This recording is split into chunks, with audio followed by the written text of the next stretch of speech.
Hey there. Glad to have you back with me today. I'm pumped to share a fresh tale with you all, so let's jump right into it. I'm Richard, and what I'm about to spill completely flipped my world upside down. 3 years ago, I was head over heels for a woman I genuinely believed was my forever. I poured my time, my devotion, and every bit of my heart into her. But then, in just that fateful night, everything I thought I knew about us shattered like glass. Back in those days, I was convinced that if you truly cared for someone and treated them well, they'd return the favor. Turns out, life loves to throw curveballs that prove you dead wrong. The woman I adored made a choice that laid bare exactly how little I meant to her, nowhere near where I'd imagined I stood. So hang tight, because by the time this story wraps up, you'll see crystal clear why some folks don't earn a second shot. I've always been the quiet guy, the type who treasures those deep, meaningful bonds. Mila, though? She was my polar opposite. She had this vibrant energy that could brighten up any space she walked into. People couldn't help but gravitate toward her charm. That's something I really admired about her. Our differences felt like a good thing to me. I figured they made us a perfect pair, complementing each other. She was the wildfire, all spark and spontaneity, while I was the calm, steady glow keeping things grounded. I'd had opportunities to pack up and leave our town, better jobs, incredible offers that could have set me up for a dream life. But I stuck around. For her. Because I loved her so much, and I was certain we were chasing the same tomorrow. I'd daydream about our future, a cozy house, maybe even little ones running around someday. I was fully committed, totally convinced she felt the same way. Man, was I off the mark. That truth slammed into me on what should have been one of my happiest nights ever. It was Mila's birthday, which also doubled as our relationship anniversary, and the night I'd planned to pop the question. I'd lined everything up, a fancy dinner spot, a quiet little table just for us. I'd gone over my proposal in my head a million times, picturing her beaming, maybe tearing up a bit, as I slipped that ring on her finger. My nerves were buzzing, but I was thrilled. This was meant to be our big moment. Then, out of nowhere, she bailed on our special dinner to hit up a wild party with her fancy, high-flying friends. No heads up, no sorry, just a breezy, "Oh, I'll make it up to you later. We can grab dinner some other time." I called her, hoping she'd rethink it, but she waved me off like I was blowing it out of proportion. "You're making too much of this," she told me. "It's just a meal." But it wasn't just a meal to me. She had no clue what she was tossing aside. No idea I was carrying a ring in my pocket, ready to hand her my whole future. Right then, something in me cracked wide open. That night, I flopped onto my bed, staring at the ceiling, wrestling with how someone I cared for so deeply could make me feel so insane. I'd given her everything I had, and she picked a party over me. Come morning, I woke up with this heavy weight pressing on my chest. I'd cried myself out the night before, but part of me, some tiny, foolish part, still clung to the hope that Mila might wake up, realize her mistake, and try to fix it. Maybe she'd shoot me a call or a quick text. But the hours dragged on, and my phone stayed silent. I kept glancing at it, just in case. By the time the sun dipped below the horizon, reality sank in. If she gave a darn, she'd have reached out by now. If she felt even a flicker of remorse, I'd have heard something, anything. But that empty silence screamed louder than words ever could. I wasn't about to waste my days waiting on someone who didn't see my worth. So, right then, I decided I was finished. I grabbed my phone, scrolled to her number, and hit delete. After that, I cut Mila off completely from my digital world. I blocked her on Instagram, Facebook, Twitter, every platform I could think of. I scrubbed away every photo, every chat history, every little piece of evidence she'd ever been part of my life. If she couldn't be bothered to put me first, then she didn't deserve a window into my world anymore. I wasn't about to leave some crack in the door for her to saunter back through whenever it suited her. With Mila gone from the frame, I had to stare down a harsh new reality. There wasn't a single thing tying me to this place any longer. I'd turned down solid job offers before, all because I couldn't bear the thought of leaving her behind. But now, sticking around just felt empty and pointless. This city didn't have anything left to offer me. I wasn't even going to sit tight and wait for another opportunity to drop in my lap. I told myself I'd find the chances I needed once I got wherever I was headed. I was done letting life just roll over me. It was time for me to grab the wheel. That same night, I plopped down with my folks and laid it all out for them. I spilled how I'd been ready to get down on one knee, how I'd spent weeks dreaming up the life we'd build together. Then I walked them through how she'd tossed it all out the window for a night of partying. My mom's face crumpled. She felt my hurt right along with me. Dad didn't say a whole lot, but I can see it in his eyes. He wasn't upset with me, just let down by how Mila had done me wrong. They both had my back when I said I was leaving, agreeing I needed a reset. When they pressed me on where I'd go, though, I kept it hazy. I didn't want Mila popping up later with some weak excuse, trying to reel me back into her mess. I needed this break to be final. The next morning, I stuffed my bags and walked out that front door, not once thinking about glancing over my shoulder. I hit up an old buddy from school, Chris, who'd moved to a bigger city a while back. We hadn't caught up in ages, but when I gave him the rundown, he jumped in without a second thought. Crash at my spot for a bit, he told me, and just like that, I had a landing pad. When I rolled into town, I didn't say much about the whole ordeal. Chris could sense I was wrestling with something heavy, but he didn't pry, and I appreciated that. The absolute last straw was to keep picking at old wounds. All I wanted was to bury myself in work and let the past fade away. So that's exactly what I did. I snatched up every gig I could get my hands on. Day shifts, night shifts, whatever kept me moving, I didn't care.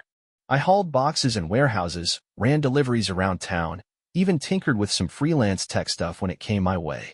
My body was beat, but my brain was too worn out to dwell on anything. I swore off social media, refused to wonder what Mila was up to, wouldn't even let her name cross my mind. Relationships? Nope, not a chance. I wasn't interested in hearing about romance, dating, or any of that emotional stuff. My sights were locked on me, stacking cash, building my future, turning into someone nobody could ever ditch again. I'd always been decent with money, but now I kicked it into overdrive. A Mandarin paycheck got split two ways, one pile for leveling up my own life, the other for dipping into the stock market. I soaked up everything I could about finances, watched tutorials, flipped through books, studied how to make my dollars stretch and grow. Bit by bit, I started seeing it pay off. 6 months later, I snagged my own place, a modest little apartment, nothing flashy, but it was all mine. No more bunking on someone's couch. 24 months passed in a blur and a haze. That ache that used to eat me alive? It didn't run the show anymore. Looking back now, I can see Mila actually did me a solid. If she hadn't bailed that night, I might have never stepped into the life I was supposed to live. An ordinary Thursday, I was at the mall, just there to grab a couple things, not expecting to bump into anyone tied to my old life, least of all someone linked to Mila. I was minding my own business, weaving through the crowd, but as I rounded a corner by the market hub, a face caught my eye. At first, it didn't click, but then it hit me like a ton of bricks. It was Amanda, someone who used to run in Mila's circle. My gut reaction was to freeze up a bit. The last time her name came up, Mila had claimed Amanda was trying to swoop in and steal me away. Back then, I had total faith in Mila, so I bought her story hook, line, and sinker. I even pictured Amanda as some sneaky troublemaker out to sabotage what we had. But now, standing there eyeing her across the mall, she didn't strike me as guilty of anything. She had this warm vibe, and the way her face lit up when she spotted me made it clear she wasn't carrying any grudges. She flashed a surprised little grin and said, "Whoa, Richard, I never thought I'd run into you here." I gave a nod, still wrapping my head around seeing her. "Yep, it's been a minute," I replied, feeling the weirdness settle in. For a beat, we both stood there, unsure how to play it. Back in the day, we barely swapped words. Mila made darn sure of that. After a quick, clumsy pause, Amanda cut through the awkwardness, asking if I had a sec to grab a coffee and catch up. I thought, why not give it a shot? Worst case, it'd be a stiff chat. Best case, I might finally get some answers to stuff I'd never dug into before. So we plopped down at a cozy little cafe tucked in the mall, and that's when the Real story came pouring out. Amanda didn't beat around the bush. She looked me square in the eye and said, "I always thought Mila didn't give you the respect you deserved. That's why we quit being friends." That hit me sideways because it wasn't even close to the tale Mila had spun. When I pressed her to explain, she laid it all out plain and simple. Turns out, Amanda had called Mila out on how she handled me, pointed out how selfish she was, how she didn't seem to care about my time or my heart. Instead of owning up, Mila twisted it around, claiming Amanda was the one trying to snatch me up. That lie took off like wildfire through their crew, and before Amanda could set the record straight, Mila had rallied everyone against her. The more she talked, the more the pieces started snapping together in my mind. It all added up perfectly. Mila had fed me a load of garbage. She'd dressed herself up as the wrong party and pinned the villain label on Amanda, and I'd swallowed it whole without a second thought. For ages, I told myself I had Mila figured out, that I knew her inside and out. But sitting there, Soaking in Amanda's words, it hit me how much of her version I'd just accepted like it was gospel. It wasn't only about that anniversary night she wrecked. It was her whole deal. Mila had this knack for playing the innocent card while shoving others into the mud. And the kicker? I'd walked right into her game without blinking. I opened up to Amanda about everything. I told her how I'd been ready to pop the question, how Mila trashed it all, how I ditched my old life and built something new from scratch. She just listened, nodding along like she genuinely got it, not cutting in once. It felt freeing to finally spill it to someone who knew exactly what Mila was capable of. For the first time in forever, I didn't feel like a fool for buying the lies. I just felt lighter knowing the truth. After that day, Amanda and I kept the lines open. Chatting with her felt effortless, maybe because she'd been scorched by Mila too, or maybe because she didn't come with a bunch of expectations. We started hanging out more, grabbing bites to eat, catching movies, just kicking back together. At first, I kept my walls up. The thought of jumping into something fresh, of letting someone in again, made me twitchy. But Amanda didn't nudge me along. She never asked for more than I could handle. That patience of hers let me relax in a way I hadn't in ages. A quiet Sunday, just before dusk, I just tidied up my apartment, and the warm scent of fresh coffee was drifting through the place. Amanda had shot me a text earlier, saying she was swinging by with some food she'd whipped up. I couldn't help but grin at that. She'd gotten into this habit of showing up with home-cooked dishes, and I wasn't complaining. It was a small thing, but it warmed me up inside. So, when the doorbell chimed, I figured it was Amanda showing up. Without a second thought, I strolled over and swung the door wide, ready to see her standing there with that familiar grin and a dish of something tasty in her hands. But nope, it wasn't Amanda at all. It was Mila. For a split second, my brain just wouldn't register it. She hadn't changed a bit. Same look, same vibe. She lingered there, all hesitant and shaky, like she wasn't sure of her next move. The first thing I blurted out wasn't a hello, or even something snappy. I just locked eyes with her and said, "How do you even track me down?" She started to stammer out some answer, but I cut her off quick. I didn't care one bit about whatever excuse she'd cooked up. I shook my head and told her flat out, "You need to go." Simple as that. She had no right to be here, and I wanted her out of my sight. Right then, she crumbled, tears streaming down her face, sobbing so hard she could barely choke out words. She grabbed at her chest like the hurt was tearing her up inside. Between her shaky gasps, she pleaded for me to forgive her, swearing she'd messed up big time. Like, the biggest mistake of her life.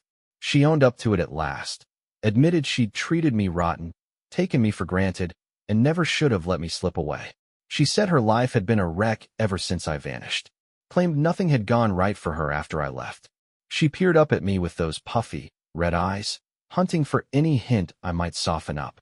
But I didn't feel a dang thing. I just stood there, watching Mila bawl her eyes out.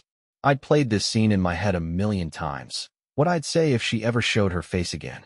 But now that it was real, all I felt was this big, empty nothing. I was about to tell her to hit the road again when I heard footsteps coming closer, and we both turned to look.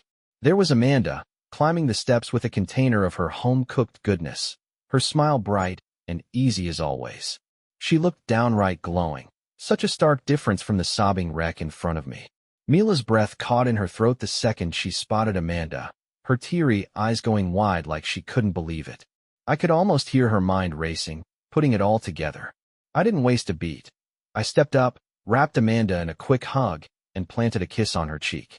"Hey, good to see you," I said, my tone calm and solid. Amanda just smiled, cool as ever, not even fazed by Mila standing there. That was Amanda for you. She never had to overdo it. And that was plenty. Mila stumbled back a step, her face twisting up with this mix of heartbreak and embarrassment. Without saying another word, I took Amanda's hand, walked us inside, and shut the door, locking it tight. I didn't bother peeking out to see if Mila stuck around. I didn't hang back to listen for her leaving. I was over it. She'd made her call 2.5 years ago, and now it was my turn to make mine. Looking back on it all now, I get that pain can teach you more than anything else. Back when Mila picked that party over me, it felt like my whole life was caving in. I kept second-guessing myself, wondering if I'd been too needy, too pushy, or just not good enough for her. But here's the real deal. I was never the issue. She just didn't care about me the way I cared about her. That night, lying in bed with my chest all tight and heavy, I had no clue the best move I'd ever make was just waiting for me. Walking away from her? Toughest thing I've ever done, but it's also what pulled me out of the fire. Life's got this quirky way of evening things out, doesn't it? After I left town, I zeroed in on myself, worked my tail off, made smart money moves, built a life I could hold my head high about. Word got around that Mila dove headfirst into a new relationship right after me. Not just any guy, either. She went for someone who matched her vibe perfectly. A big-time partier. The kind of dude who lived for the wild, fast lane, just like she did. I'm sure it felt like a blast at first, all the hype, the rush, the thrill of keeping that party train rolling. But then the real world kicked in. Turns out that guy wasn't just into parties, he had a mean streak too. He'd drink too much, and when he did, he'd get nasty, real ugly. Their whole deal turned into one big storm, shouting matches, fights, nonstop chaos. It was a train wreck from start to finish. And eventually, it all crashed and burned. And when the dust settled, that's when she showed up at my doorstep, crying her eyes out, begging me to take her back. But by then, it was way too late. I'd moved on. I'd grown up. Most of all, I'd learned something huge. Real love doesn't need a tug-of-war. If someone wants you in their life, they'll show it. They won't shove you to the sidelines or make you fight for a scrap of their time. So now, I'm tossing this out to you all. What's your take? Was I too cold, or did she have it coming? If someone broke your trust like that and then came crawling back, how'd you handle it? Or had someone take you for granted, only to figure out what they lost after you were gone? Drop your thoughts in the comments. I know tons of you have stories like this. Let's chat about it.